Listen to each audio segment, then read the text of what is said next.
The Tudors Dynasty Podcast. Hello and welcome back to Tudors Dynasty and Beyond. I'm your host, Rebecca Larson, and today I'm so happy to welcome back Sylvia Barbara Soberton again. Welcome. Welcome, Rebecca. Thank you for having me again. Oh, it's always a pleasure to have you on the show, Sylvia. You just have like so much knowledge on the Tudor period, and I love talking to you. We could talk forever. And today we are going to talk about your new book again, Secrets of the Tudor Portraits. And did I get the name right? Yes. Okay. There was one time where I said the name of a book wrong and I didn't have it in front of me, so I'm always afraid I'm going to get it wrong. But Secrets of the Tudor Portraits, and today I really kind of want to focus on some Tudor women in particular, and I'd love to start with the matriarch, Margaret Beaufort, because I feel like everybody knows who she is. We recognize her in portraiture, and I'm always just so fascinated in her wardrobe in these portraits. And I don't know, are you just as fascinated in it as I am? Yes, you can say that I am. Yeah, she was a fascinating historical character to research for me. And the portrait that we are looking at, the portrait in the National Portrait Gallery, and there are a lot of copies of it, is also a fascinating study of a Tudor woman. It's a very big portrait, and she is depicted in dark clothes. She looks a little bit like a nun. Many people say that she looks like a nun. That's because she took a vow of chastity at some point in her life, although she was married, so that was highly unusual. She did that to emphasize her status as the king's mother and to be a femme sole, which means a sole woman. So a married woman was her husband's property, and everything she owned was her husband's. But if she was a widow or a femme sole, so she was then, an independent woman, independent landowner. Everything she had was her own. So smart move, Margaret. Smart move. Yeah, I agree. She really is the epitome of an independent woman in the Tudor times. She is. When she's fascinating, and the clothing that she has, we see her in this one and the same clothing attire. So this is a black dress, this barbette wimple that she wears beneath her chin. But we know from her inventories that she had a lot of luxurious clothing, opulent materials. So it's a little bit deceiving that we see her in this black somber clothing, when in reality she had other clothes in her closet as well. But she chose to be depicted like this. She chose to be depicted in an act of prayer as the king's mother. But this whole portrait, it screams, I'm the king's mother. I have a very high status. She is praying. She's kneeling. So she's caught in the act of private devotion. She has a book of hours in front of her, but she's also beneath a canopy of estate, cloth of estate. And this thing alone proclaims her status, because only the royal family could walk, sit, or stand beneath a canopy of estate. Sometimes the king invited other people, especially during events like christenings of royal children, so they could walk. Other nobles could walk, or prelates, clergymen, beneath a canopy of estate, but not everybody and not always. So Margaret, praying beneath it, is saying, I'm the king's mother, and you better watch out. I love, and behind her, it looks like she's got the coat of arms. And what else is that right underneath the coat of arms? Just a second. I have to see this painting for myself now on my computer. Okay. Yeah, it is a coat of arms. Yes. So she's also emphasizing her lineage here, because she's a Beaufort. Yeah. And we have, of course, cloth of gold everywhere. Look, cloth of gold. The canopies of cloth of gold, the tablecloth in front of her is also cloth of gold, and that was a very luxurious material, only for the royal family and for the dukes and marquises. So again, she's insisting here that she's important. Yes, and I'm looking at this painting too, and I don't know if you looked at this when you were writing the book, but there's like a stained glass window in the background too. Yeah. Can you see what is on there? Yeah, it's the portcullis, which is her heraldic emblem, and the coat of arms. And this whole scene is believed to be taking place perhaps in her private oratory, so a private chapel where she would withdraw to pray, to contemplate, to read her Book of Hours. And the inclusion of that Book of Hours is also important, because books of hours were not only devotional objects, they were also like fashion accessories. You proclaimed your wealth and your status because you had a Book of Hours, you could afford it. So it's also a interesting and important element in this painting. Yeah, she is saying so much in this paint. And I don't know why when I'm looking at her in this painting, I feel like she should be wearing glasses. Do we know if she wore glasses? She actually did wear glasses. There is a reference to spectacles in her inventory. Yeah, she did wear them. So it's interesting that you would say that she misses glasses, that she would look good in glasses. Who wouldn't look at us? That's right. Who wouldn't? That's amazing. So yeah, I mean, details like that, when you read in inventory of a person who lived almost 500 years ago, that she had glasses, like spectacles, it makes this person like come alive to me personally. Like, oh, that's a very human detail about her. Yes. Okay, Yeah. so I want to talk about inventories just briefly, because I know there are people who are listening who are huge enthusiasts of the Tudors or other time periods, and they just don't know where to find these things. How do you find an inventory for somebody like Margaret Beaufort? Actually, her household accounts and her inventories were recently published. I don't remember the title of the book, but I can send it to you so you can put it on in the link. Perfect. Yeah, so it's not really that difficult when you are immersed in the research. You just start with secondary works, I guess. You see if there are any inventories listed, and you go as you go just with it. Sometimes, very often, those inventories are not like published, so you have to like physically or go to the archives, or you digitally get the pages that you are interested in. But in general terms, for me personally, it's not that difficult to find them, because I'm immersed in studying the Tudors in my everyday life, because I do this for a living. I'm a researcher, I'm a historian, I do this for a living. But yeah, I understand that it may be a little bit more difficult for somebody who just starts, or for somebody who maybe doesn't know where to start with all of it, because it can be overwhelming when you look at it for the first time, but then when you are actually immersed in it, you know that where to look for, and who are you looking for. So Margaret Beaufort, we have Catherine of Aragon's inventories, Henry Fitzroy's inventories. Henry VIII's inventories were published by Dr. David Starkey. So there's quite a lot of material out there. Yeah, yeah. And the thing is, I have Henry VIII's inventories, right? It is overwhelming to me to look through those, because if you're not looking for something specific, it's just a bunch of items listed, and you really need to go into something like that with something in mind, that you're kind of like, oh, I'm looking for books, or I'm looking for jewels, or I'm looking for caps. Yeah.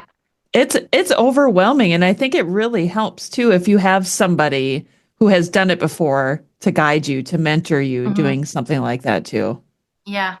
Makes Yeah, especially if you're transcribing something that has never been transcribed before, because there are, the words that maybe don't appear elsewhere. Like I can't think of an example now, but sometimes there are words describing items that are not found anywhere else, and you have to figure it out, like what's this word, like what does it mean? Yes, I often wonder that too, and maybe it's because we aren't English that we don't Perhaps. necessarily understand their vocabulary, because I always think when I see a word like that, I go, what on earth does it mean? What are they trying to say? And it makes me wonder, if I grew up in England, would this be obvious to me? Is it just more difficult because I'm American? You know what? I've talked to various researchers and various historians, and sometimes they say like it's not that easy. Even if you're English or British, you don't know always what certain words mean, especially if those words are no longer in use. Yes. Okay. Well, that makes me feel a little bit better then. Okay. Well, we've discussed Margaret Beaufort a little bit. And of course, we're here talking about Sylvia's book today, Secrets of the Tudor Portrait. So if you want to know more about Margaret, you're going to have to buy the book and look in there yourself. But I want to move forward to Henry VIII's first wife, who we like to talk about on this show a whole lot with Dr. Emma, of course. But I'm intrigued by the whole Habsburg jaw thing. Mm-hmm. And, in my mind, I always thought the Habsburg jaw ordeal didn't start until much, much later when it got more pronounced. But it was around much earlier, wasn't it? Yeah.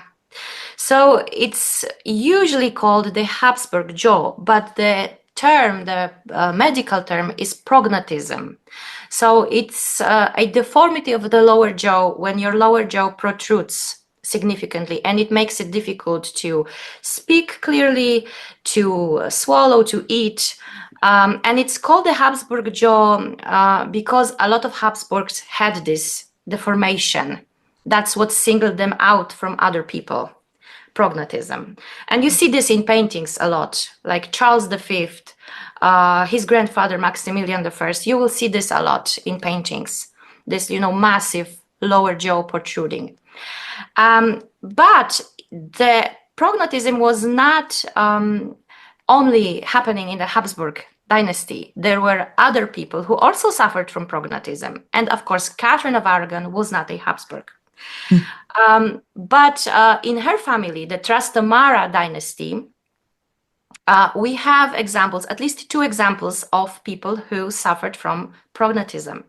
One of the people is her half-uncle, Henry IV of Castile, who was king, and his skeletal remains were found in the 1930s, and it was confirmed by those skeletal remains that he had prognatism. So one person in Catherine's family had prognatism. And then we have her brother, Prince Juan, who also had something that we know of. One of the eyewitnesses said that he had a weakness of the lower lip, something like that. And we don't know what was meant by that, but it could have been prognatism as well. So at least 2 people in Catherine's family had something, certainly Henry IV, prognatism, her brother, some sort of deformation of the lower part of his face.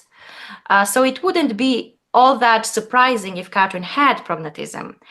And we have visual evidence of it. That's even better, isn't it, Rebecca? Yes. Because we have 2 medals, like those boxwood, not medals, boxwood game pieces from the workshop of Hans Kells, a German sculptor, painter, who showed Catherine in one of those boxwood pieces, she is looking to the side and her jaw is opened.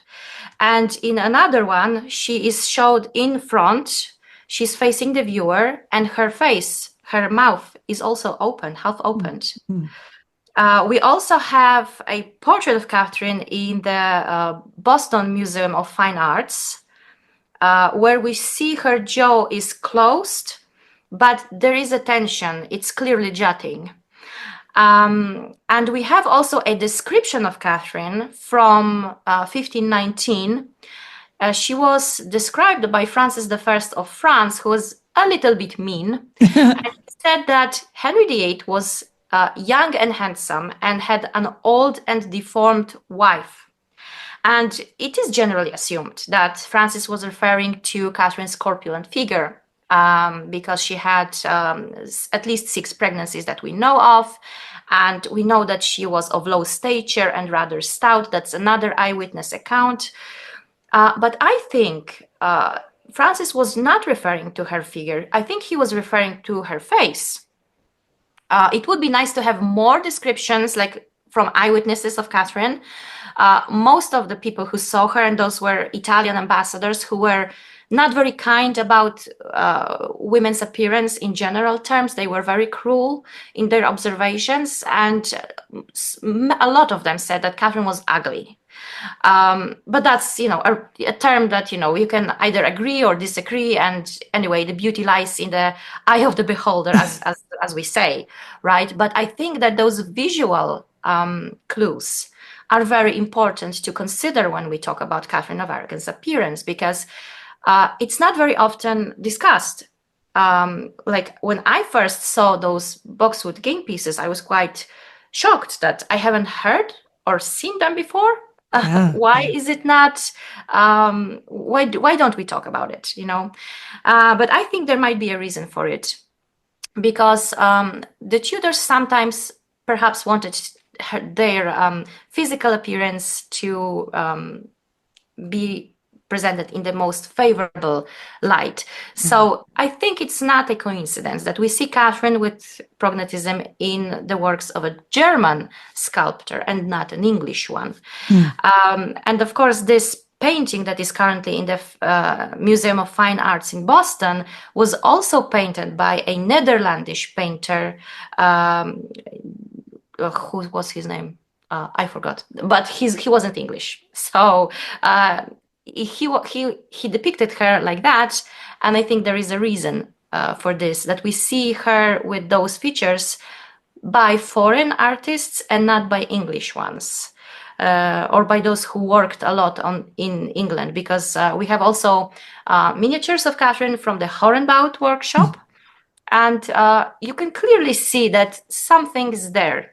She's like, her mouth is closed, but it's a little bit pronounced. And I think the Hornbout workshop tried to maybe hide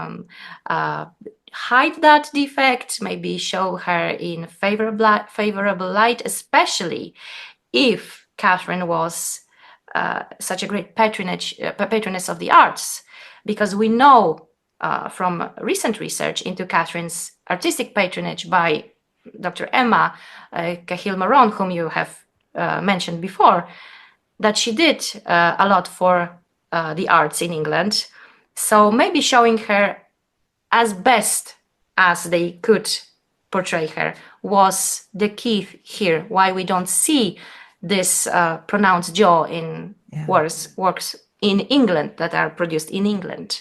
But I think it's interesting to try and find more descriptions of Catherine, because I know that they are out there, that many of them are not translated into English, and I'm working on that.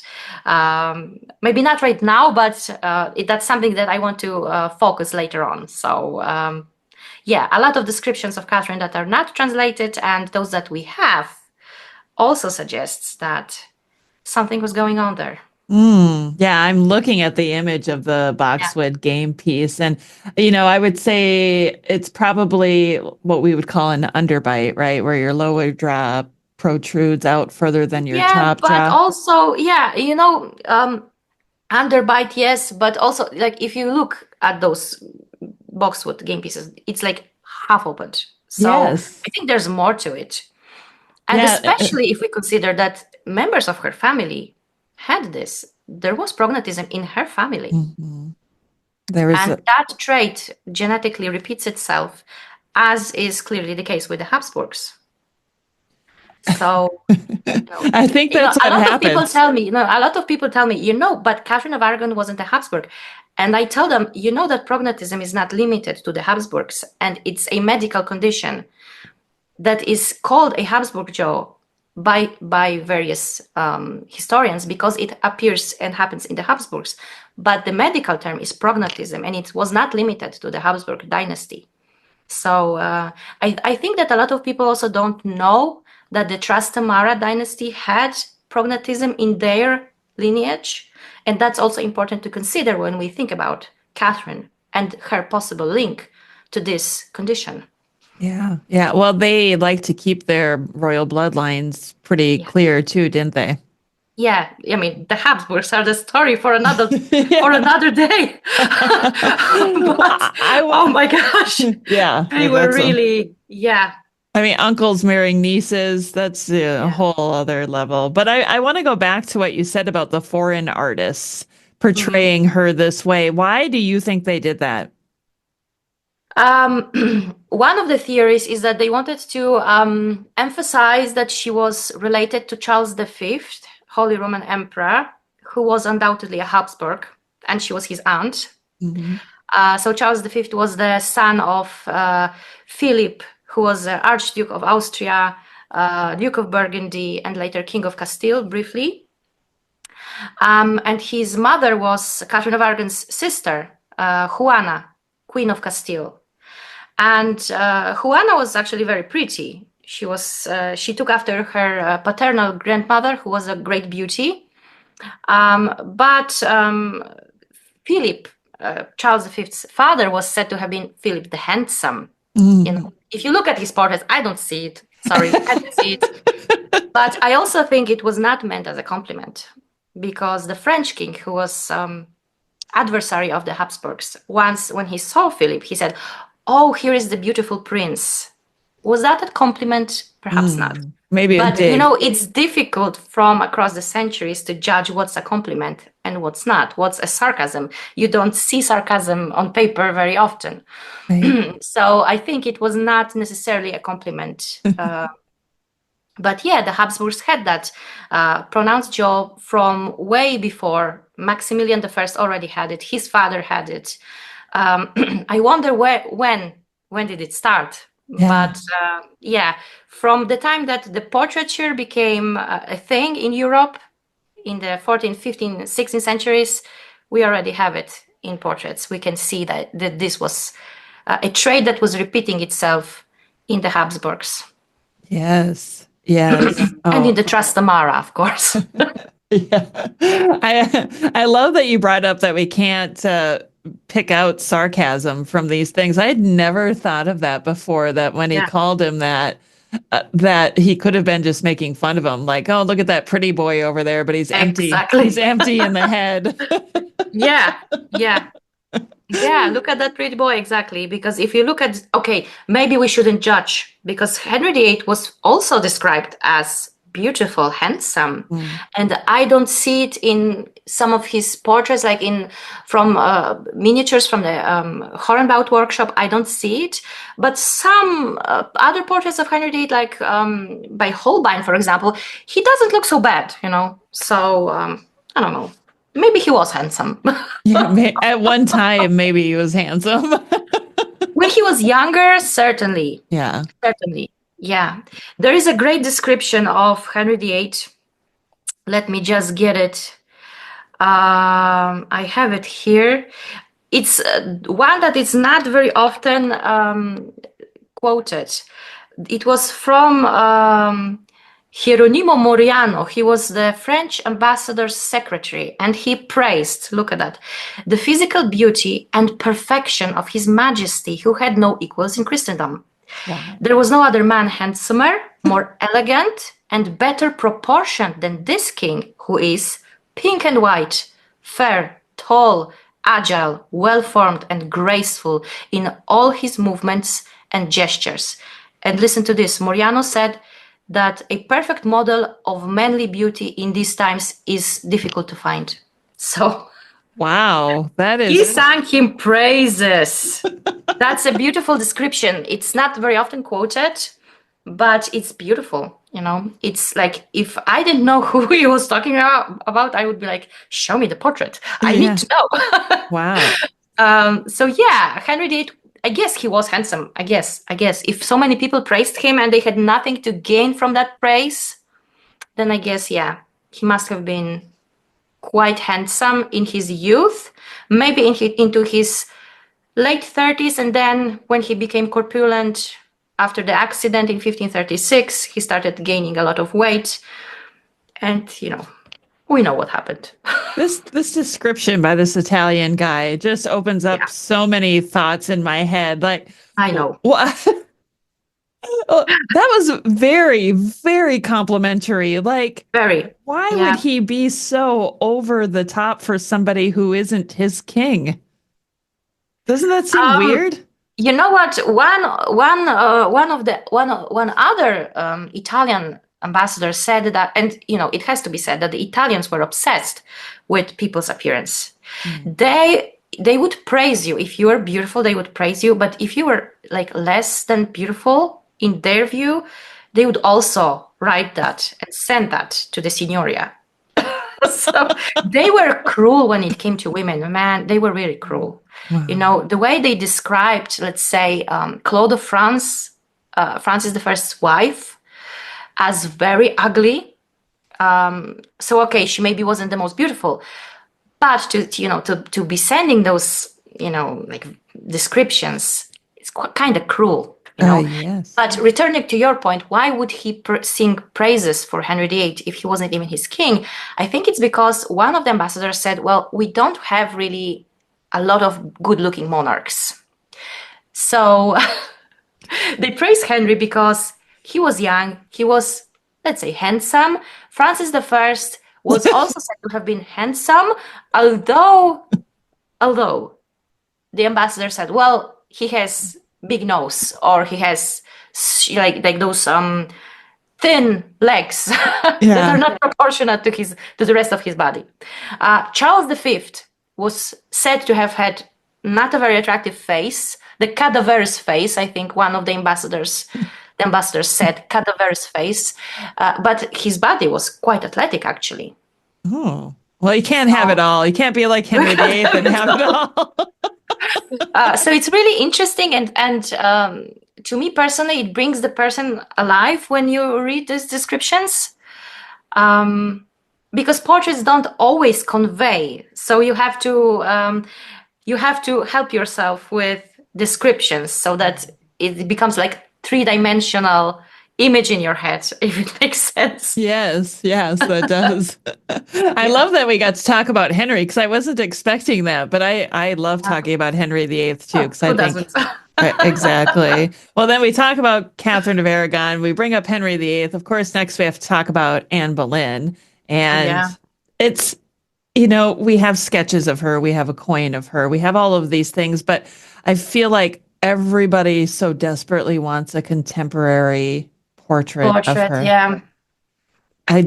When is it, Sylvia? Where is it?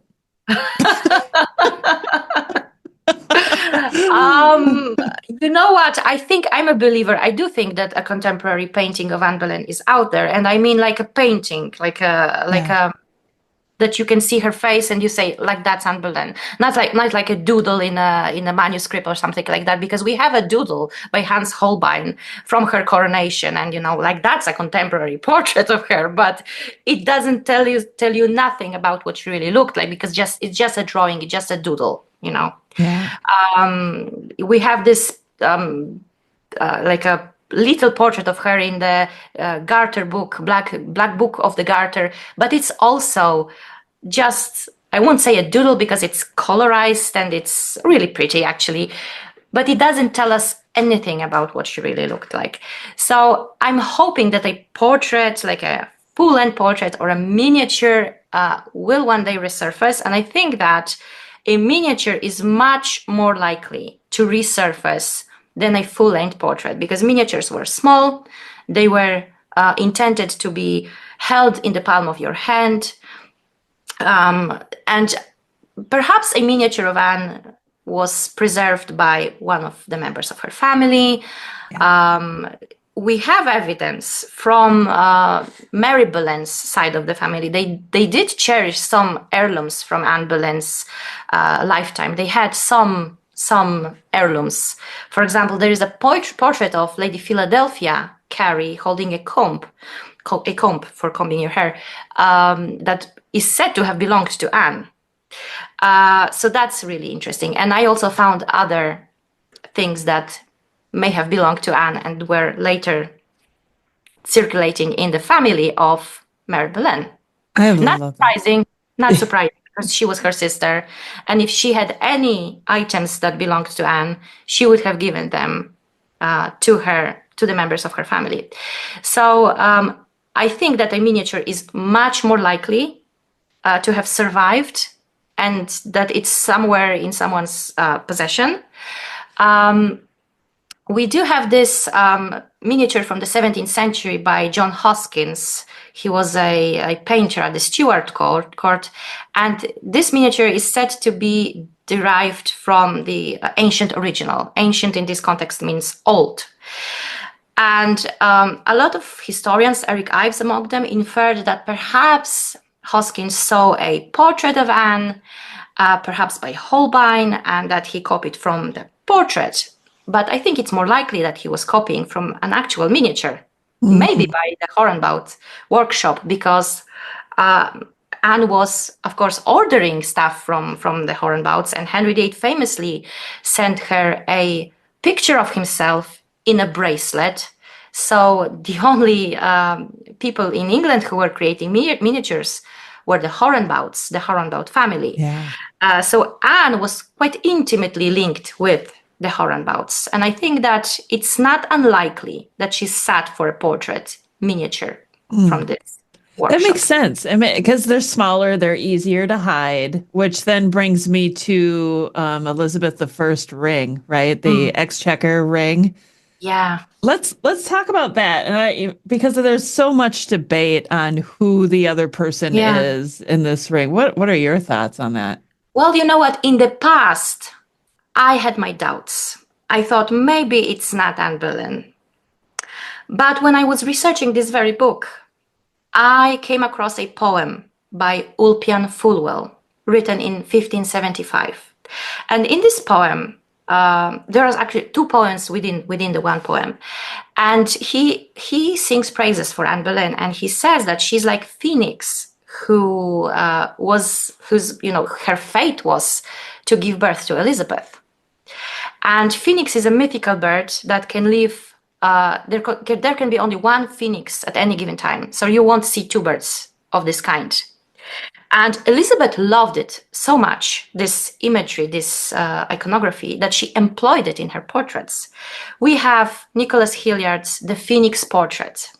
She has this badge, this brooch pinned to her gown. It's a phoenix. We have a phoenix jewel, where she's also wearing the same clothes, and she's shown in profile. And of course, there is the ring, the checkers ring, and there is phoenix on the bezel. There is phoenix, and I think that phoenix was used by Elizabeth to connect herself to her mother. So wherever I see a phoenix, I think Anne Boleyn. And to me personally, right now, knowing what I know about Ulpian Fulwell's poem, I believe that Elizabeth was paying a tribute to her mother like that. And I think she ordered this ring herself, because this ring dates to the 1570s. The portraits with Phoenix date to the 1570s. And I think they were inspired by Fulwell's poem. Yeah. So that, when I made that connection, when I was researching this, I was like, I had to write an article about it, and I wrote an article for the Daily Art magazine about it. It was published, and I've had goosebumps when I was thinking about it, because you always think what does Phoenix stand for in Elizabeth's portraits, and it can stand for many things like immortality, perfection. She really loved to employ phoenix in her portraiture. But Ulpian Fulwell's poem links phoenix intimately with Anne and with Elizabeth. And I think she loved it so much because here is Anne the phoenix, who she burns because phoenix is a bird, mythical bird that burns, and from its ashes another phoenix is born.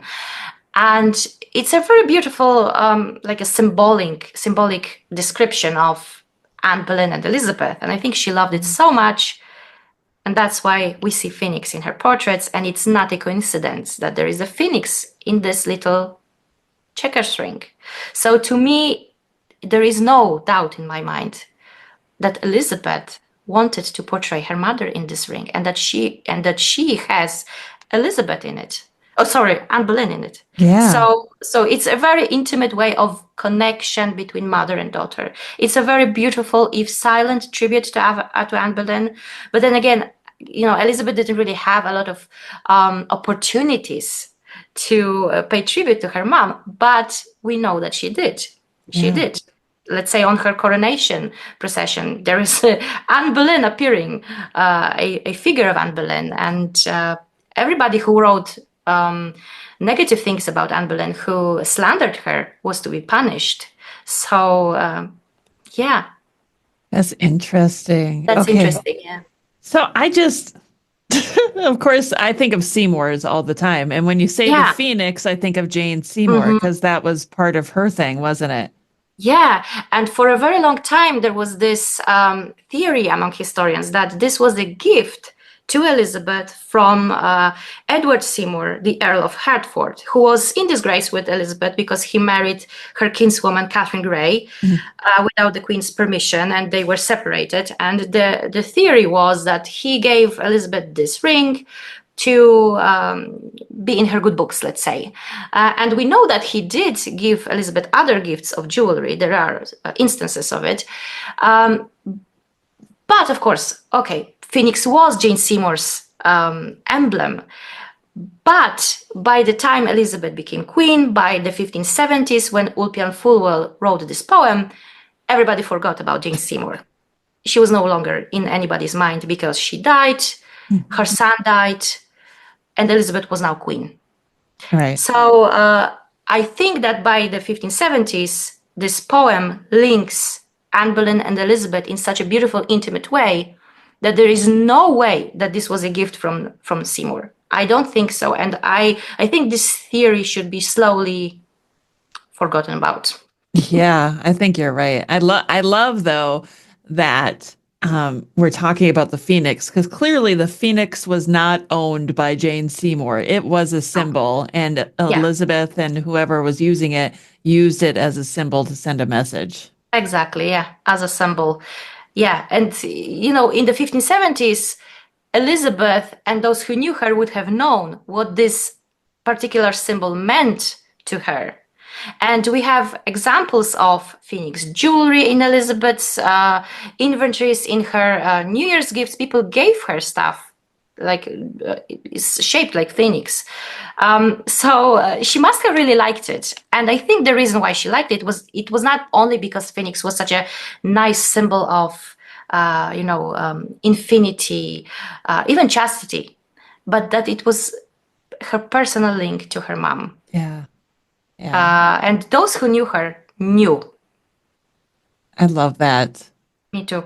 Oh, that's so special. Goosebumps. Yeah, exactly. Well, when it comes to Jane Seymour, like you mentioned, she wasn't around very long for us to know who she was. How difficult is it to research and understand the portraits of a queen who did not reign very long?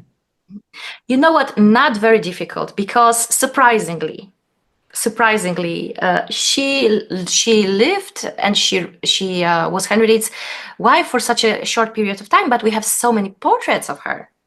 Look, we have Hans Holbein's portrait of her. We have one of the miniatures from the Hornbout workshop of Jane.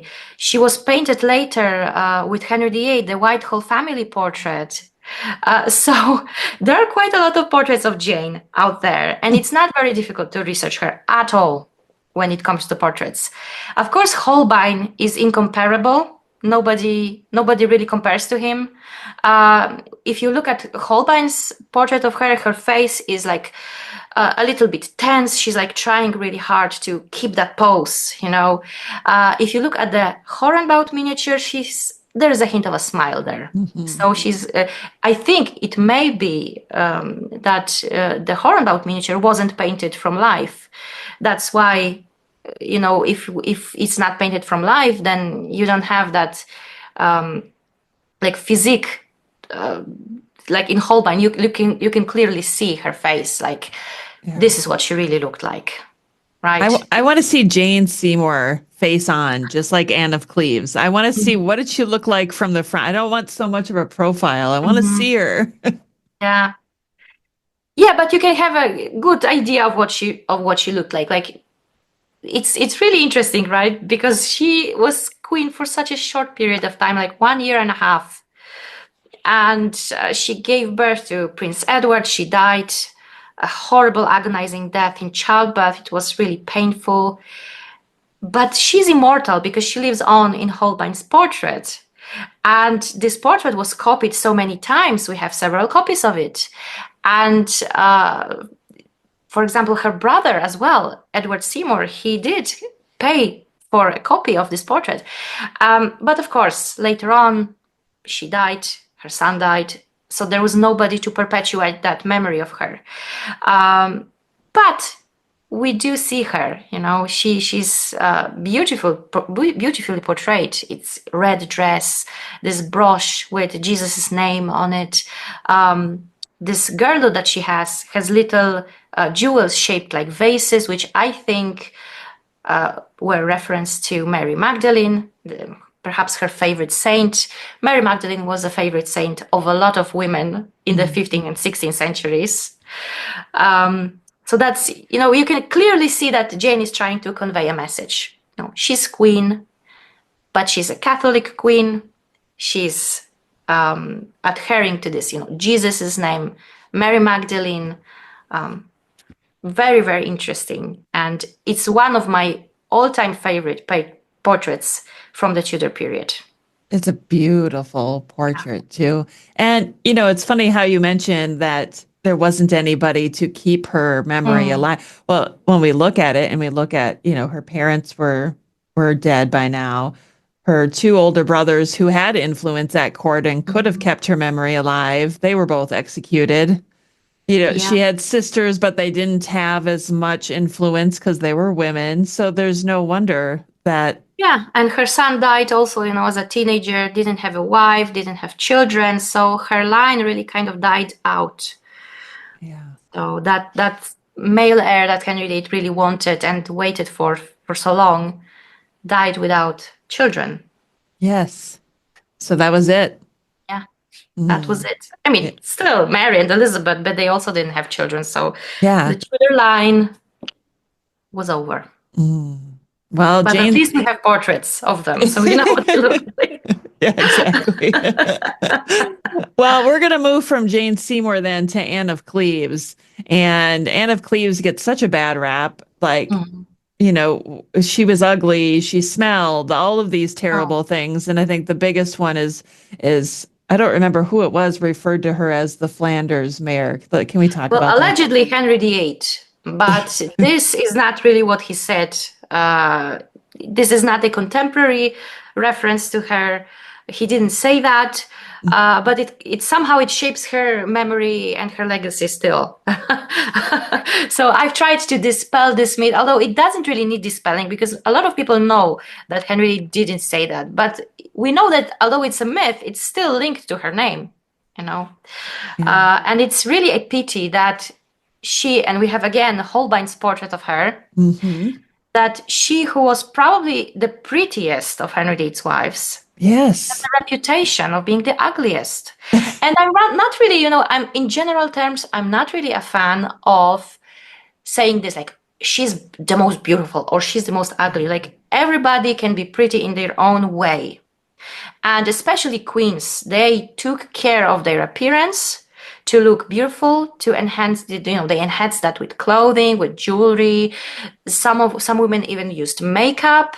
So it's not like, beautiful or ugly. I really don't like that characterization. But today's society, we are kind of obsessed with what we look like, generally speaking. And Anne of Cleves, she was praised by people who saw her. Only Henry VIII didn't like her. But that was because, perhaps the disastrous first meeting when Henry VIII came into her chambers and gave her a gift from the king. He was dressed as a messenger and she didn't recognize him. So that's a slight, right? Yeah. And, back then there was this view that if you are a king, you have this aura of magnificence around you. So even if you are not wearing the king's clothes, everybody would know that you're the king. And yes, at Henry VIII's court, everybody knew that Henry VIII was the king, but Anne didn't know. And it makes me wonder if she saw a portrait of him, was she told what he looked like? Or was there this huge discrepancy between what she saw in the portrait and what he really looked like in person? That's also a possibility. So yeah, that first meeting didn't quite go as planned. Anne probably didn't fall in love with Henry VIII. And there were also political reasons for Henry VIII later to be able to annul his marriage to her and not be embroiled in the war that her brother had with the emperor. Yeah. So a lot of reasons. But Anne's appearance played a part in it, or at least Henry VIII wanted people to know, because how else are you going to annul a marriage in the 16th century? You couldn't just, annul it and go on, move on and have another wife. You have to figure something. So one of the reasons why marriages were annulled could have been and was the non-consummation. And Henry VIII said, well, I couldn't consummate the marriage with her because she was, she smelled. Her breasts were slack and so on. Her belly was, hanging, and she wasn't a virgin, apparently. That's what Henry VIII said. And it's really to me, it's an irony that he said that about a woman who was almost certainly a virgin when he married her, Anne of Cleves, and didn't have a clue that Katherine Howard wasn't a virgin. So, right. He was clueless. He just wanted what he wanted. He didn't know anything. And that's because the views about female body were so disconnected from the reality. Like, a virgin must be, this young, beautiful body and so on. And so who knows, maybe Anne of Cleves' breasts were slack. We don't know. But, the view was that she should be, beautiful and young and, how do you say that in English? Moisturized? No. When your body is what? I don't know where you're going with this. Oh my God. Okay. I forgot the word in English. Toned. There we go. Toned. Yes. That's the word. So, yeah, but at least we have portrait of Anne of Cleves, so that we know that she was a good-looking person. And it's not just one portrait. There are quite a few of them. And in each one of them, she looks pretty. I would say that she's probably Henry VIII's one, perhaps the prettiest of his 6 wives. Yeah. Okay, so, yeah. I have to go back to something, and I know some of the viewers are going to cringe because lately I don't know where my mind goes. But when Henry talking about Anne of Cleves' breasts, okay, we're going to go back to this for a second. When he talks about Anne Boleyn, he calls them her pretty little duckies, right? Yeah. So who's to say Henry VIII didn't have a thing for smaller chested women, and Anne of Cleves had a larger chest, which then gravity just causes them to droop and sag a little bit. At a certain age. I mean, she wasn't that old, but let's just say maybe she was 24. Yeah. That's a possibility. It's quite likely, that he because Anne Boleyn, we know that she was slender and that she wasn't very tall. There is a description of her from her coronation where it says that she's of body small, and it's a reference to the falcon, to her heraldic emblem. But it may have been as well a description of her appearance of body small. She was petite, and the little neck, her own comment. Yeah. You can be right about that. You might be right, yeah. You heard it here first, people. You just never know what's going to come out of my mouth. You just never know. Yeah. Well, Anne of Cleves, like you said, I do think she was beautiful. And when we see, there's that Holbein miniature that was always known as Katherine Howard that some people have put forward, maybe Anne of Cleves. I find that one the most intriguing because that's when we get to see her in English clothing, in an English dress. Yeah. So, Anne of Cleves was very smart because she arrived in her German clothing, and people in England said, well, it doesn't look good. And because in England, they dress in French way, French style. And Anne of Cleves, she really thinks about it, and she's like, I have to change. And she changed into a French hood. So she started wearing French hood. And it only means that she was very intelligent, and she knew that she had to make herself as appealing to Henry VIII as she could to win his heart. Yeah. So she did try. And her contemporaries, for example, Edward Hall, the chronicler, he praised her. He really heaped praises on her.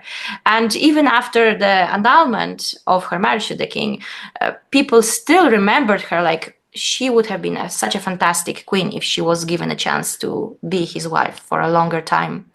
And Henry VIII was, cruel in that respect because he deprived her of the position of queen, and he made her his sister, so she became his subject.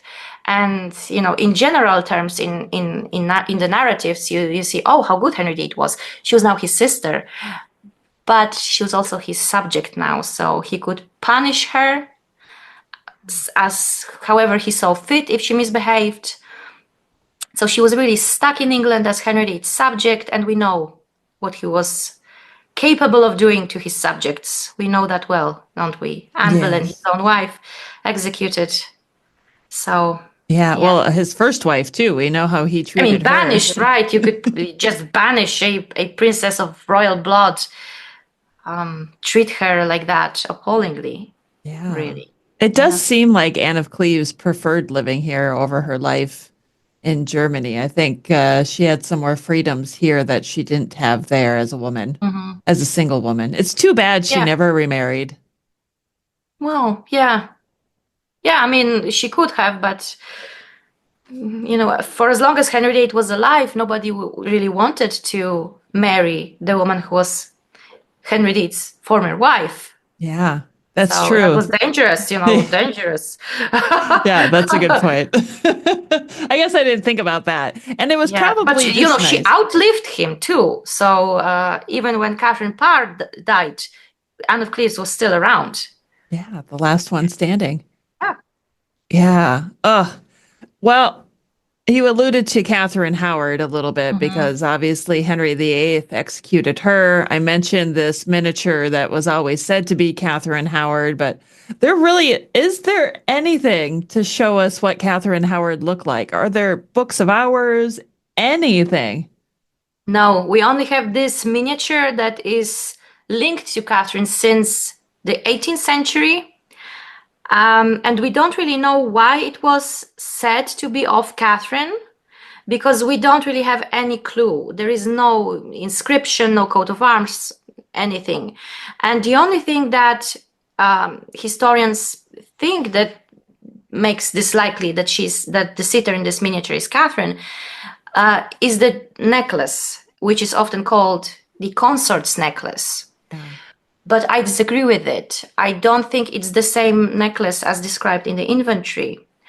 And I also see this necklace in other portraits of women in England. For example, we have this portrait of the Cobham family, which is currently at Longleat House.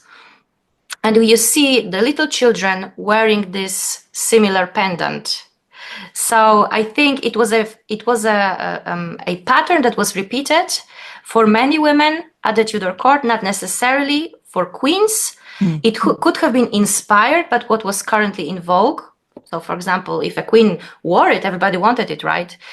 But this particular necklace, I don't think it should be called a consort's necklace. It's just a necklace. It's a fancy one, and a queen or a noblewoman could definitely afford it. But I don't think that's the sole reason why this miniature should be said to be of Catherine. I think it could be any other woman of Henry VIII's court.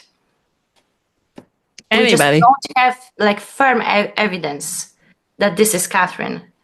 But because we don't really have any better evidence than it currently stands, it's said to be Katherine Howard. And maybe it should stay that way, but we don't really have any firm evidence that this is her. Again, perhaps she was painted during her very short time as queen. We know that Francis I's sister, Margaret of Navarre, expressed wish to see the painting of the current Queen of England, Katherine Howard. And it's likely that she was painted, especially since Holbein was still around during the time when she was queen. And she did order a brooch, a jewel from him. So there is this link between Katherine Howard and Holbein.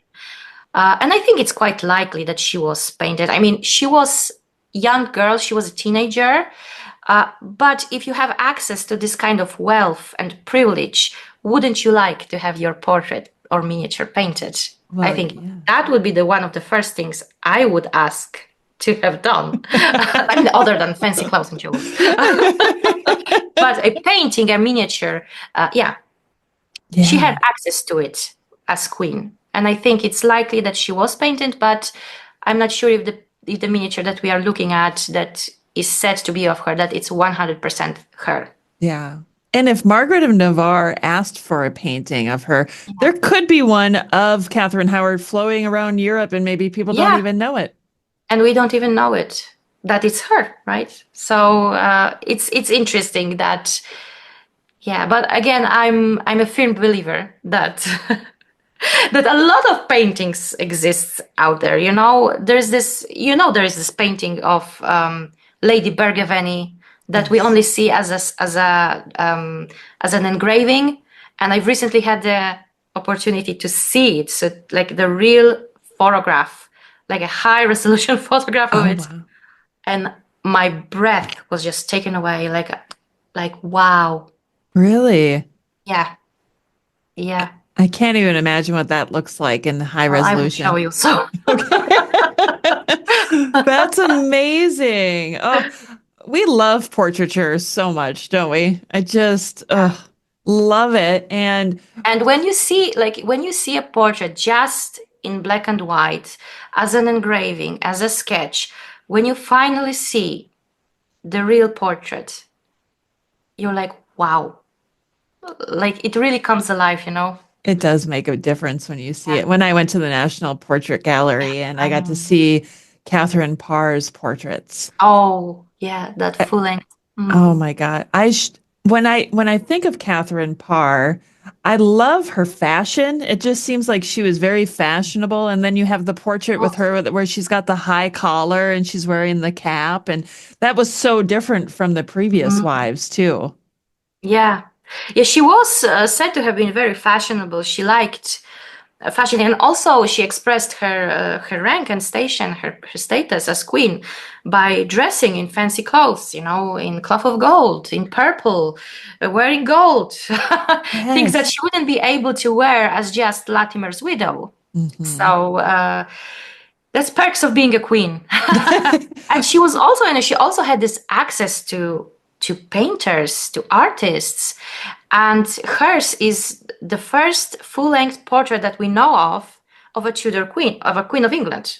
Yeah, the first that we know of, I say, because there is a reference in a Lumley inventory from 1590s to a full-length portrait of Anne Boleyn. So, if that is really the full-length portrait of Anne Boleyn, then Anne Boleyn was first, right? But the first one that we actually can look at is Katherine Parr. I love Katherine Parr's image, and the miniatures. I wrote an article once about Thomas Seymour. I remember that article. I read that. It was really good. Requesting a miniature of Katherine Parr, and she was going to, contact her paintress. Yeah. And I just love that because, like you said, she had such a connection to these artists that I think that's why we get some of these amazing portraits of her. Exactly. Yes. That we can look at Katherine Parr and see her face. There are several portraits of her, which is amazing. And it's amazing that she had a paintress, not only a painter, a paintress. That's really great. It could have been either Lavinia Terling or Susanna Hornbout. That's why throughout our conversation, I've been referring to miniatures from the Hornbout workshop as from the Hornbout workshop rather than by Lucas Hornbout, because there were 3 Hornbouts in England that we know of: Lucas, the brother, Gerard, the father, and Susanna, the sister, and also Lucas's wife was a miniaturist or an artist. There is this theory that she was, at least. So I'm very wary using, like, saying that's by Lucas Hornbout, because we don't know. He didn't sign his paintings or miniatures.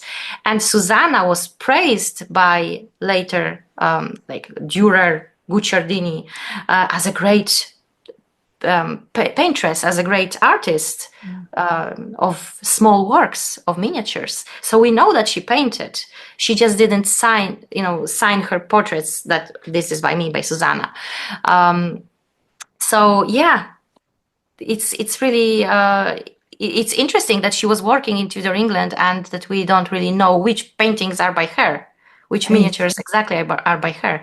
There is this one recently which was identified as Lady Mary. It was said for a very long time that it's Katherine Parr, but now it's Lady Mary, and it's believed that it's by Susanna. So at least we have one miniature that we can really hang on to, I guess, and say, wow, this is by Susanna. Although we know that she painted. We just don't know which ones did she paint. I feel like we have so many art historians and independent researchers on the case nowadays to figure out what these, you find the common things, like they were known to have a blue background or they were known to do this, and then you can start connecting the dots. I love the collaboration that has been happening the last few years with art history, with art historians and independent researchers, and bringing to light some of these women that we didn't know that they were standing right before us. We've been looking at them and we didn't even know it was them. Exactly. Yeah, and I mean, art history is such a beautiful discipline that you can look at those people and learn so much about them just by looking at paintings. And if you go further and you research the documents, the inventories, the things that they owned, then it really comes alive. The period comes alive. The people come alive. It's like they are there, and you're like, if you look at the painting, you stand in the presence of this person. Yes. You know what I mean? Like, you are in the room with Henry VIII, with Margaret Beaufort, with Katherine Parr, you name them. I cannot agree more. When I was at the National Portrait Gallery and I saw that Holbein full length of Henry VIII, the one everybody knows, it's full length. He's there. He's proud, right? When I saw that in person, it just took my breath away. It is mammoth in size. And just to be able to stand there and look at this and know Henry VIII looked at this. Yeah. Like, I think that's the coolest part of history, when you get to touch it or see it or just be near it and imagine all of the history that has been around it. Yeah, I think, you know what, Henry VIII did achieve his goal, because you feel like you're like, wow, Right. overawed, like, wow, that's Henry VIII. And that was the intention, for people to stand in his presence and be overawed by his royal magnificence. Right. Oh, he was. Sylvia Barbara Soberton, thank you so much for coming on the show today and talking about your new book, Secrets of the Tudor Portraits. I love having you on the show. I can't wait to have you back again. And now I'm going to give you an opportunity to plug everything that is Sylvia. Well, thank you so much for having me, Rebecca. It's always such a pleasure to be talking to you. I love it. Well, my new book, Secrets of the Tudor Portraits, is out now. You can buy it on Amazon. You can buy it in bookstores. You can buy it online. You can buy paperback, hardcover, ebook. It's also in audio form, so audiobook, whatever you like, whatever suits you, you can just order it. I mean, I'm bad at, marketing myself, but it's a good book, so They are very good books. I loved writing it. And I can see myself writing a second part because there are so many portraits that I didn't include that can be included. But those that I included are the most important, the most interesting. The backstories are so interesting and fascinating. So dive in. And you have written a lot of books. So what number is this one of your books written?